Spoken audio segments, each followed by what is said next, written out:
سڵاتان لێبێ ئەم کاتتان باش لەبەردەم بەڕێبەرایەتی هاتوچۆی پۆلیسی هاتوچۆی کەرکم لێرە کۆمەڵێک ئۆتۆمبیل کردبوونەتەوە کۆمەڵێک لە شۆفێرانی ئۆتۆمبیل باز لەوە دەکەن کە ئۆتۆمبیلەکانیان بەناو ناکرێت کە دوای ئەوەی کە ئۆتۆمبیلەکان فرۆشتووە بەناوی کەسی کڕیارەوە ناکرێت لێرە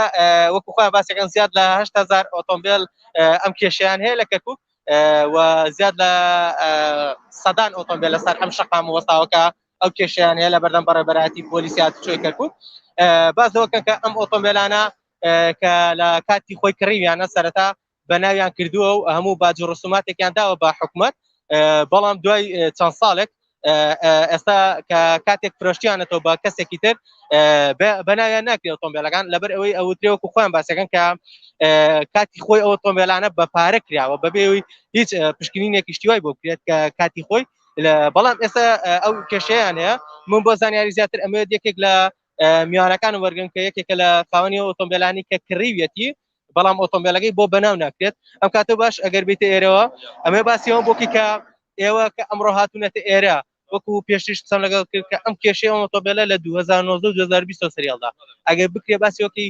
بۆچی ئەم کێشەی لە ئێستا سەری هەڵدا ئایا پێشووتر هیچ بەڵگەنامەیەک شتێکوانە بکەوە ئۆتۆمبیلان تا بەناو کردووە قربان جان ام سيارana حموي اصولي رسميا يعني تسجيل كراوه كات شويه مديري بيشو شيرزادي ليبو على اساس هو بفارا ماني قشي كدوا ام سياره كم كريتم ل 2019 صار روجينا بالمتوم معاملات وشتي رسمي بويك التحويل ممكن بس ما معك يعني وصل مرقتوا وتي سنوين يا كي سنوي ما هب مراجعه بكوري كده ل 2020 سنوي هات ثم مراجعه كل وتكاكا ام سياره اسبارين يعني باولياته يعني استا ام وتم اي حل سيا تبكين وتساوري قراري بغاب كان قراري بغا يصدر سوا سلني ما بيام سياره انا بقى اصلا تسجيل كينو يعني ما قلني من صاحب سياره كاش ليريا او توالى قال معايا تعال اخرامي ما خاوەن یەکێکە لە ئۆتۆمبیلانەکە خۆی ئۆتۆمبیلەکەی بەناو کردووە لە 2010 وەکو پێشتر قسەم لەگەڵ کرد لە 2010 ئۆتۆمبیلەکەی کڕیوە و دواتر بەناو خۆی کردووە ئێستا کاروبارەکانی بۆ ڕای ناکرێت من ئەمە بچم بۆ لای خۆی اخوي شنو هاي مسألة ليش هسه مو يعني بدل هذا اسم السيارة؟ والله مو بدل اسم السيارة، هذه السيارات احنا سيارات اصحاب السيارات الاصولي،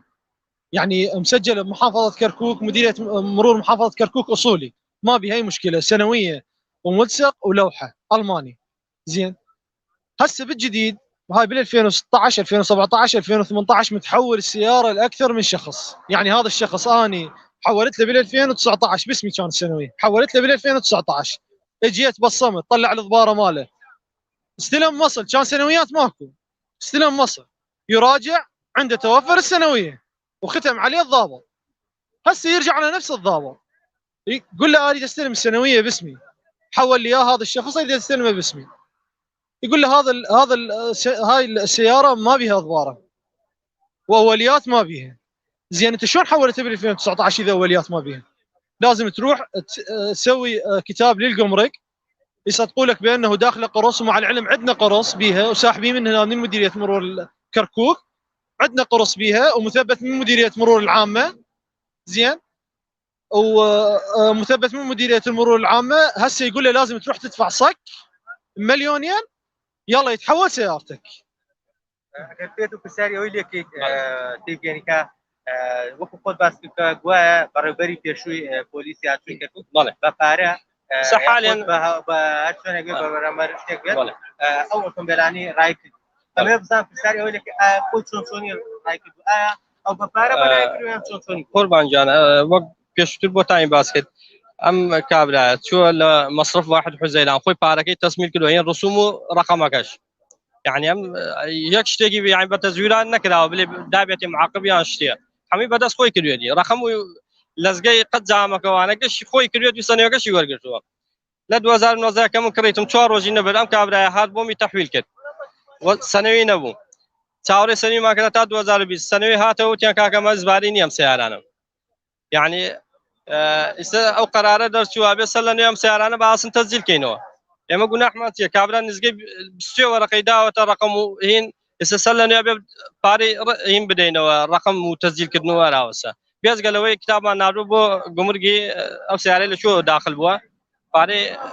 معاقبمان داوە کتابمان لێەوە بۆ بێنێتەوە بۆ مرور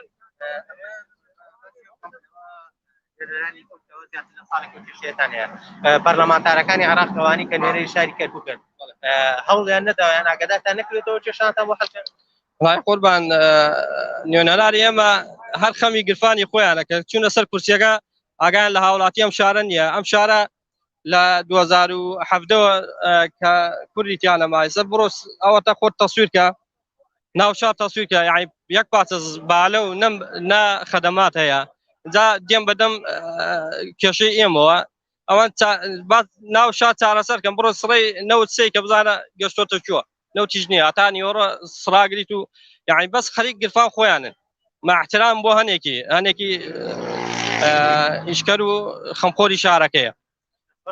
زۆر سپاس ئەوەی بینیتان وەکو لە دیمەنەکان دیارە زیاد لە سەدان ئۆتۆمبیل هەم لە ناو بەڕێبەرایەتی پۆلیسی هاتوچۆی کەرکووک کە درێژە بنەوە ئەتا وەکو بە درێژایی چەند مەترێک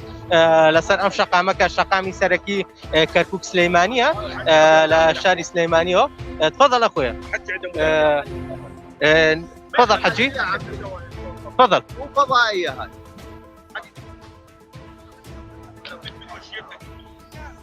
شنو سؤالك اول مره هو؟ انت منو يعني مشكله؟ مشاكلنا اليوم بين الرسوم بالقمارق هوايه لان احنا هاي السيارات اللي دخلت صفقه مشبوهه صفقه غير رسميه احنا ما لنا ذنب لان انتم ليش تذبوها بعاتق المواطن منين يجيب؟ تريدون من عنده رسوم 15% وعلى السعر القديم تحسبوا لي اياه مو هيك اخوان؟ على السعر القديم يحسبوها بيش هاي السياره بشده ونص يريد من عندك 15% لان هي هسه تسوى هي زين انا سيارتي ماخذها على باب الله 7 راكبه وادي بها طلاب واجيبها اعطي 5 ملايين او 6 ملايين رسوم منين؟ ليش؟ لان زين رسم مال المرور ايضا مع العلم هي سياره بها ملصقه وبها سنويه وبها رقم وماخذين عليه رسم ومطلعين زين هم دخلوهن والمواطن اشتراهن ايش مدري هيك يصير يعني دائما يذبوها براس المواطن دائما براس المستهلك ايش طلع هذا المواطن يا دوله يا حكومه يا رئيس الوزراء يا وزير الداخليه يا وزير المرور يا مدير المرور ليش هيك؟ شنو الاذيه هاي للمواطن؟ بەڵێ ئەمە بینیتان یەکێک بوو لە هاوڵاتیانی کەرکووکە لەنەتە عەرەبە باس لەوە دەکا کە ئەوان ئەم ئۆتۆمبیلانیان کە کڕیوە لە ساڵی 2018 و لە ساڵانی زووتریش کە ئۆتۆمبیلانیان کڕیوە بە ناوی خۆیان کردووە لە ئێستا دەکە بەڕێوەبەری هاتوچۆی بەڕێبەرایەتی هاتوچۆی پۆلیسی هاتوچۆی کەرکووک گۆڕاوە لە ئێستا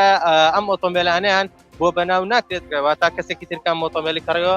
ساڵنامەکەی بەناو ناکرێت بۆ ئەوەی کە ببێتە خاوەنی فەرمی ئۆتۆمبیلەکە بەڵکو دەگوترێت کە ئەمانە فایلیا و خود ئیستیماری سەرەتایان نەماوەکە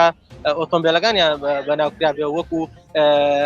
ئەو باجڕسوماتانیان دابێت بە دەوڵەت کە کاتی خۆیان کردویانە گوایە لەلایەن بەڕێبەرایەتی پۆلیسی کەرکووکیان پێدەوترێت بەڵام خۆیان باس لەوە دەکەن کە ئەوان بە تەواوی هەموو ئەو شتیان ئەو ڕسوماتانیان داوە بە دەوڵەت لە ئێستادا وەکو باس لەوە دەکەن لەلایەن بەڕێبەرایەتی پۆلیسی هاتوچۆی کەرکووکیان ڕاگەاندراوە بە بڕیاری وەزارەتی ناوخۆی عێراق ئەتوانرێت کێشەکەیان بۆ تەرسەکرێت دەبێت بە شێوازێکی نییە ژمارەی نییە بکردنەوە سەر لە نوێ ئەو مامەڵانە ڕایکەن کە پێیان وتراوە بۆ ئەم مامەڵەیە دەبێت بڕی 2 ملیۆن دینار هەر شۆفێرێک لە بەرامبەر ئۆتۆمبیلەکەی بیدات